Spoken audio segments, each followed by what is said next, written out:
যে ধরেন আপনি আর্জেন্টিনা ব্রাজিলের জার্সি পরে আছেন, এটা ইহুদিদের জার্সি না?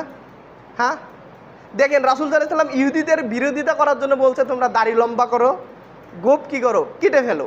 ইহুদিরা গোপও রাখে, দাড়িও রাখে।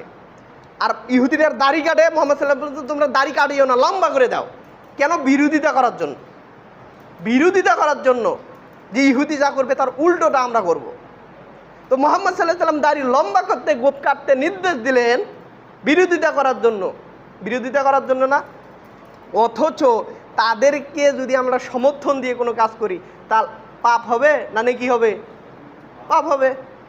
যেহেতু বিরোধিতা করা আমাদের নেশা, আর আমরা যদি তাদের সাথে সমঝোতা করি, তাহলে পাপ হবে?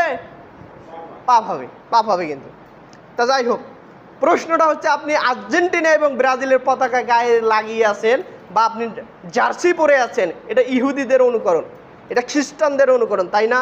কারণ তাদের জার্সি মানে তাদের নিজস্ব একটা পৈতৃক সম্পত্তি। আপনি তাদের জার্সিটা শরীরে পরাইছেন। এখন বলেন, যখন মানুষের রূহ কবজ করতে আসে, ফেরেশতা আবার দুই ধরনের আছে। খারাপ লোকের যারা জান কবজ করে, ইহুদি খ্রিস্টান পত্তলিকের, তাদের ফেরেশতা হচ্ছে বদকার ফেরেশতা, আর মুমিন ব্যক্তির ফেরেশতা হলো আলাদা।